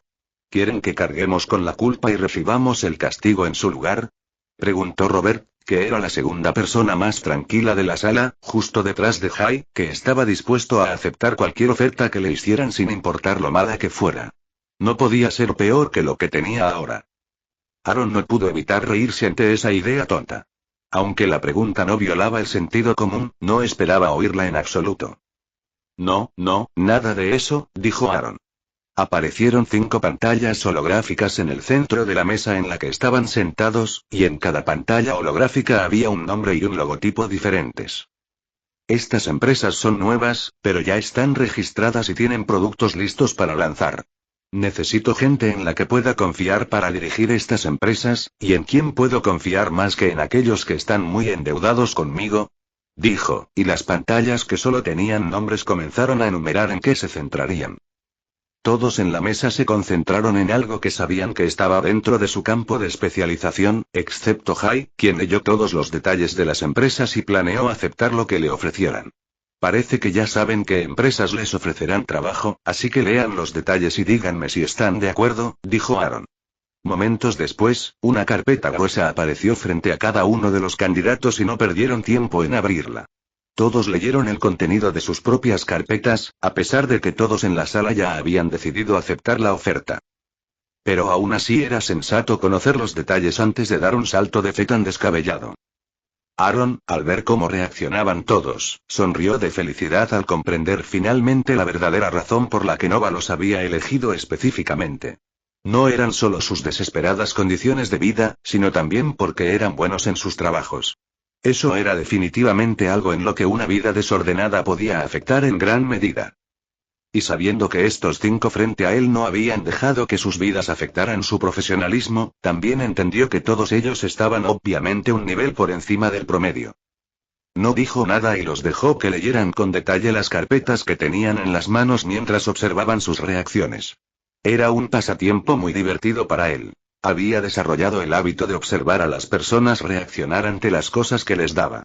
Eso no se debía a arrogancia ni a un sentimiento de superioridad, sino simplemente porque encontraba divertidas las reacciones. Y las reacciones que produjeron fueron definitivamente de otro mundo. Los archivos de las carpetas incluían los productos que cada empresa tenía previsto lanzar pronto, y esa fue la principal causa de las reacciones de sorpresa entre los candidatos. Cada uno tenía conocimientos en su propio campo, y los productos que vieron eran, como mínimo, cientos de años más antiguos que lo que el teórico más loco podría jamás proponer. Eso los sorprendió aún más. Después de unas horas de lectura con la cautela de un cirujano, por fin terminaron y, con sorpresa en sus caras, levantaron la cabeza. Ryan preguntó inmediatamente: ¿todo lo que dice el expediente es verdad? En su carpeta había un medicamento que podría curar su enfermedad en cuestión de semanas o incluso días, dependiendo del nivel de curación que recibiera. Sí. Ya lo hemos investigado y será uno de sus incentivos si acepta la oferta, dijo Aaron, luego se volvió hacia el resto y preguntó: entonces, ¿cuál es su decisión? Ryan dio inicio a la ronda de respuestas. Estoy de acuerdo. No le importó nada más, ya que en el momento en que vio la medicina, vio una esperanza de corresponder al amor y el cuidado que su esposa le había brindado. Estoy de acuerdo. Estoy de acuerdo también. Uno por uno, todos aceptaron las ofertas que tenían frente a ellos y la sonrisa en el rostro de Aaron se hizo cada vez más grande con cada aceptación. Sus empresas finalmente tenían presidentes, o al menos lo tendrían, después de que él resolviera sus problemas en las próximas semanas. Capítulo 289. 2 semanas después. Aaron estaba parado en el medio de la isla Avalon con Rina, Felix, Sarah, sus padres y Alexander en un edificio de vidrio que era lo suficientemente fuerte como para enfrentar una bomba de frente y recibir solo unos pocos rasguños. Los nuevos presidentes también estuvieron presentes, pero solo en realidad virtual. No pudieron asistir en persona todavía, ya que todavía estaban dentro de las cápsulas recibiendo sus mejoras y tratamientos genéticos, que no terminarían hasta unos días después. Solo habían pasado 3 días desde que comenzaron a recibir las mejoras. Había llevado 1 semana y media completa resolver sus quejas como Aaron había prometido. Mientras la gente de la sala observaba a través de la pared, empezó a oírse un sonido por los altavoces. T-10 minutos. Todos los sistemas están listos y las condiciones meteorológicas son favorables para el despegue. Por favor, permanezcan en una zona de observación segura. «Guau», dijo Henry mientras miraba el enorme cohete al otro lado de la pared. A unos cuantos kilómetros de la sala, un cohete gigantesco descansaba sobre una plataforma de lanzamiento, luciendo muy majestuoso ya que toda el área que lo rodeaba había sido vaciada horas atrás. Sin embargo, vaciada podría no ser la palabra correcta, ya que toda el área de lanzamiento había sido impresa con una impresora atómica, incluido el transporte que la trasladó hasta el área de lanzamiento. No podían imprimir los cohetes en la plataforma, ya que eso aumentaba el riesgo de que se descubrieran las impresoras, por lo que todavía era necesario un transporte. Se trata del primero de una serie de lanzamientos previstos para las próximas 2 semanas, con el objetivo de crear una red de cobertura satelital que cubra todas las necesidades de Ares y Gaiatech, evitando así la posibilidad de aislamiento económico y tecnológico, pero también construyendo su propia infraestructura autosuficiente. T-5 minutos. Los sistemas internos del cohete están pasando al modo de lanzamiento. Henry tenía la cara pegada a la pared, ya que no quería perderse ni un solo detalle del lanzamiento. T-3 minutos, se anunció.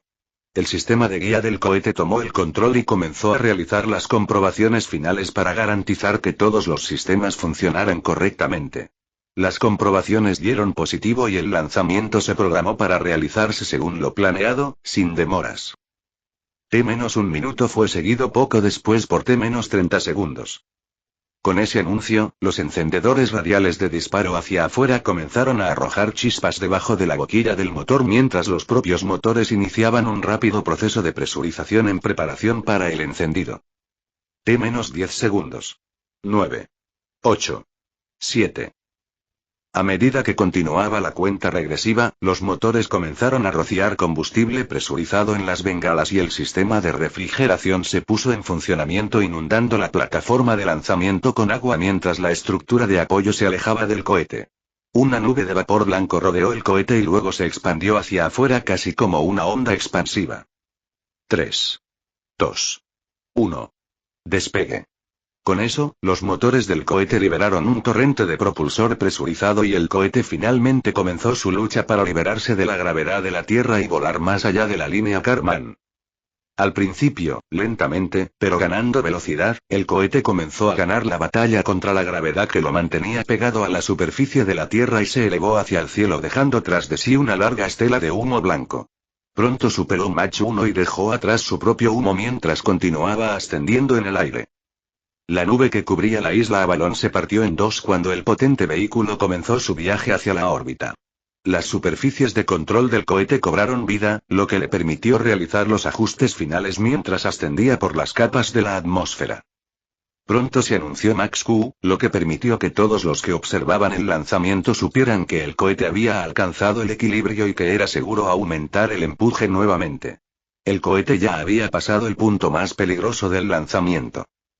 Nota del editor. Max Q es el punto en el que la diferencia de presión entre el vehículo de lanzamiento y la atmósfera está en su punto más alto. Este es el número que utilizan los ingenieros para determinar cuánta carga debe soportar el cohete o transbordador durante el lanzamiento. Poco después de alcanzar la velocidad máxima, los altavoces anunciaron la separación de la primera etapa y la mitad del vehículo de lanzamiento se desprendió, mientras que la otra mitad aceleró aún más. La primera etapa disparó sus últimos retrocohetes, guiándolo hacia el equipo de recuperación que lo esperaba. Era fundamental que nadie fuera de Eden, o más específicamente, de la isla Avalon, capturara ningún hardware para evitar el espionaje tecnológico. En cuanto a la segunda etapa del cohete, comenzó pronto su combustión de inserción orbital. Se anunció el momento en que alcanzó una órbita de estacionamiento y el cohete liberó su carga útil, un satélite QCOM. El cohete había cumplido admirablemente su tarea y comenzó una fase de planeo, después de la cual se reorientaría y realizaría un breve desorbitamiento para luego caer nuevamente a la zona de recolección. Al igual que su primera etapa, ya no era necesario proteger la carga útil. Nota del autor. Una órbita de estacionamiento es una órbita preliminar en la que los satélites u otros vehículos ingresan para esperar una ventana para ingresar a una órbita más alta o más baja, según sea necesario. ¿Se acabó?, preguntó Henry, que había estado observando con entusiasmo todo el lanzamiento, cuando la pantalla mostró la oscuridad del espacio. Si se tratara de un lanzamiento normal, ya casi estaría terminado, pero en este caso aún no ha terminado. Después de alcanzar la órbita de estacionamiento, el satélite tiene que realizar una serie de encendidos para pasar a una órbita de transferencia geoestacionaria. Una vez que lo haga, lo que tardará unas horas, pasará por otra fase de planeo antes de realizar finalmente otra serie de encendidos para alcanzar la posición geoestacionaria deseada. Aaron le explicó la mecánica orbital a su hermano pequeño durante unos minutos antes de darse cuenta de que los ojos de Henry llevaban mucho tiempo vidriosos. Así que le revolvió el pelo y dijo: «Todavía no. Todavía faltan unas horas. Pero la parte emocionante del lanzamiento ya está hecha. El resto es todo matemática». La reacción de Henry ante el lanzamiento le dio a Aaron una pista de lo que el niño seguiría como carrera en el futuro, y le regaló a su hermano menor una brillante sonrisa. «Eso fue tan genial, hermano», exclamó Henry. «Casi vale la pena hacer la tarea de matemáticas adicional». «Ah, ¿sí? ¿Solo casi?», bromeó Aaron, y todos los presentes en la sala de cristal se rieron junto con él ante la expresión abatida del chico más joven. «Sí, supongo, es casi suficiente para convencerme. Pero pronto saldrán algunos juegos que creo que podrían impulsarme un poco más», insistió Henry. Era evidente que había estado siguiendo las lecciones de Nova increíblemente bien. Tal vez demasiado bien. Mientras se realizaba el lanzamiento sobre Eden, los analistas de inteligencia de varios países, tanto de sus departamentos militares como espaciales, tenían idénticas miradas de incredulidad en sus rostros. Cuando recibieron la orden de monitorear el lanzamiento de Eden, estaban seguros de que no tendría éxito y prepararon palomitas de maíz. Hasta donde ellos sabían, Eden no tenía capacidad espacial y nunca había hecho ninguna prueba, así que ¿cómo podrían haber lanzado con éxito un cohete en órbita? Pero la realidad estaba decidida a decepcionarlos. Parecía que alguien en Eden había tenido mucha suerte y sabían que una investigación muy exhaustiva estaba a punto de comenzar. Obviamente, alguien había filtrado información y había permitido que Eden se uniera a la carrera espacial, y estaba garantizado que rodarían cabezas en un futuro cercano. Ya habían descartado la posibilidad de caza furtiva, ya que no había ningún científico espacial que hubiera sido fichado por empresas establecidas. Capítulo 290. El lanzamiento no fue ningún secreto, ya que se estaba transmitiendo en vivo para todos aquellos interesados en verlo. En ese momento, solo unos pocos fanáticos de la ciencia espacial sintonizaron el programa, pero la mayoría de los espectadores eran los propios ciudadanos de Edenian. Estaban absolutamente emocionados de ver cómo se realizaba su primer lanzamiento hecho en casa. Un buen ejemplo del enorme interés que suscitó el lanzamiento entre los ciudadanos del país fue que el mismo se transmitió a través de casi todos los canales de noticias nacionales, que tuvieron una audiencia superior a su promedio habitual para ese momento específico. Aunque no habían planeado mantenerlo en secreto, tampoco habían planeado anunciarlo, pero esa idea fue aplastada cuando la noticia de que habían solicitado más de 50 lugares orbitales fue filtrada por alguien de la Unión Internacional de Telecomunicaciones, UIT. Habían tenido que presentar una solicitud, porque primero era necesario que se les asignara una banda específica de frecuencias que aún no se utilizaban en esas órbitas. De esa manera podrían evitar tener más de un satélite en la misma órbita utilizando las mismas frecuencias, que es algo que nadie quería experimentar. Cualquiera que hubiera colocado alguna vez un micrófono demasiado cerca de un altavoz al que estaba conectado sabría exactamente por qué. Otra razón era que si lanzaban un cohete arbitrariamente sin avisar a nadie, existía la posibilidad de que se lo considerara un misil balístico y hasta de que lo derribaran. En el peor de los casos, incluso podría desencadenar un desastre nuclear. Aunque Aaron podía crear una nueva frecuencia, y aunque podía usar órbitas que eran imposibles de alcanzar para la tecnología moderna, y aunque él, sus amigos cercanos y sus seres queridos estarían perfectamente bien en caso de una guerra nuclear, la Tierra seguía siendo su hogar, y no quería que la destruyeran. Él guardaba todas sus cosas allí. Además, haría que los próximos meses de la vida de Alexander fueran un infierno, ya que incluso si no desencadenara el peor escenario posible, seguiría siendo un incidente internacional que corría el riesgo de que Eden enfrentara graves sanciones. Por ello, decidieron aprovechar la publicidad del departamento de Gaiatech y lanzaron un anuncio para dar a conocer el lanzamiento. Sin embargo, era de conocimiento público que satélites de comunicaciones era simplemente un eufemismo educado para referirse a satélites espías, por lo que la reacción fue comprensible. Centro de Control de Misiones de la NASA, Merritt Island, Florida. Un grupo de personas se concentraba en pantallas que mostraban diferentes cadenas de datos. La pantalla principal, montada en la pared al frente de la sala, mostraba una señal satelital. En ese momento, la mitad de la pantalla mostraba una señal satelital llena de la imagen de un banco de nubes que limitaba la visibilidad de la isla que se encontraba debajo. La otra mitad de la pantalla mostraba la transmisión en vivo del lanzamiento desde Edenian. En ese lado de la pantalla se veía un cohete enorme con el logotipo de Gaia Technologies, Incorporated en el costado. La cuenta regresiva estaba en T-1 minuto. En el momento en que la cuenta regresiva llegó a 30 segundos, todos comenzaron a concentrarse en las pantallas que tenían frente a ellos. Solo miraban ocasionalmente la enorme pantalla de la sala mientras observaban los datos que se transmitían en las pantallas que tenían frente a ellos. Cuando el cohete despegó, no hubo más que silencio en la sala. Ninguno de los presentes quería interrumpir la concentración de los demás, ya que estaban seguros de que el cohete probablemente se desarmaría rápidamente de forma imprevista, o, en otras palabras, explotaría, y no querían que la distracción les hiciera perderse el momento. Lamentablemente, no ocurrió nada de eso, ya que las imágenes satelitales en la pantalla principal mostraban al cohete atravesando las nubes y dejando un breve espacio entre ellas. Con todos los satélites enfocados en ese banco de nubes de aspecto antinatural, habían recopilado casi un petabit de datos sobre la isla que se encontraba debajo para su uso y análisis posterior. Cuanto más esperaban que el cohete fallara, más ansiosos estaban al ver que el lanzamiento alcanzaba su órbita de estacionamiento sin ningún problema. Fue prácticamente un milagro, ya que sabían que era el primer lanzamiento de una empresa emergente sin experiencia previa ni expertos reputados.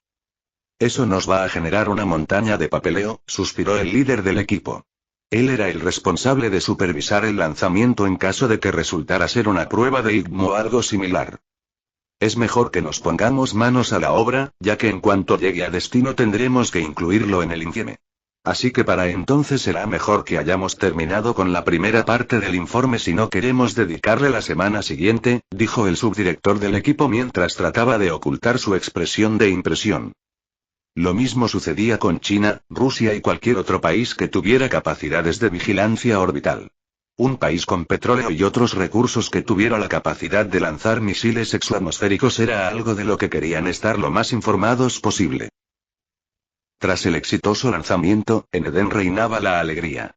La gente estaba feliz y orgullosa de que su país hubiera logrado algo que no todos los países habían logrado hacer. Especialmente sin ayuda, al menos por lo que habían escuchado, ya que ninguna empresa había anunciado aún que estaba realizando una investigación conjunta. En general, la tecnología sensible como esa nunca se hacía de manera cooperativa, ya que cualquiera que pudiera lanzar con éxito un cohete al espacio podía simplemente colocarle explosivos potentes y enviarlo a una dirección determinada en la Tierra. Por lo tanto, los cohetes eran tecnología clasificada y regulada de manera muy estricta. Gaia Technology acababa de publicar un comunicado sobre el lanzamiento exitoso y su alegría por el éxito del mismo, y luego anunció que continuarían con el resto de sus lanzamientos según lo planeado. Esto fue posible únicamente porque tenían diferentes espacios orbitales para cada lanzamiento.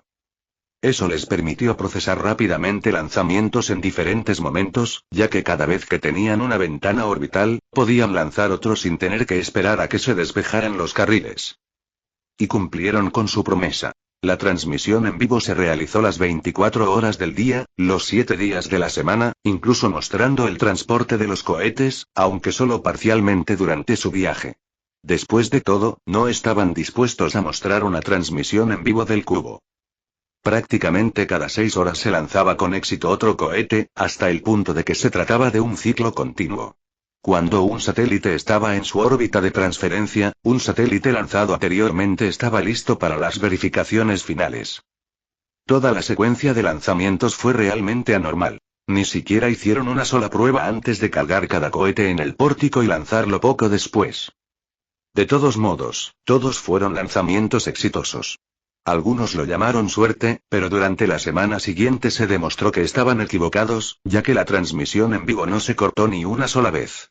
Si no fuera por los cambios en el aire y el ciclo día/noche, habrían pensado que era un vídeo en bucle.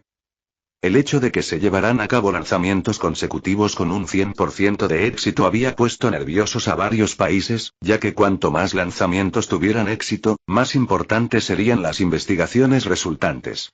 Todos consideraban que los lanzamientos eran imposibles. Después de todo, ni siquiera los países grandes como Estados Unidos y Rusia tenían un historial perfecto en sus programas espaciales. De modo que para que una empresa emergente como Gaia haya logrado entrar en la carrera espacial, que era un juego en el que participaban las naciones industrializadas del primer mundo, y al mismo tiempo seguir siendo catalogada como nación en desarrollo, algo debe haber salido mal. Alguien, en algún lugar, había filtrado algo que le dio a Gaia su tecnología. Y esto no se podía permitir así, por lo que comenzó una caza masiva de topos en las naciones con viajes espaciales. Pero no solo los países estaban interesados. Incluso gente a la que normalmente no le interesaba la carrera espacial o que pensaba que alguna vez tendría algo que ver con ellos se interesó en el naciente programa espacial de Eden. Y junto con el aumento de la atención llegaron los sitios de apuestas y cuotas, algo que Nova estaba aprovechando al máximo. Y hasta aquí el vídeo. Si te gustó, no olvides dejar tu me gusta. Suscribirte y activar la campanita para que no te pierdas ningún contenido. Cuéntame en los comentarios qué te pareció y si te gustaría ver el siguiente vídeo u otra novela. Gracias por acompañarme y nos vemos pronto con más.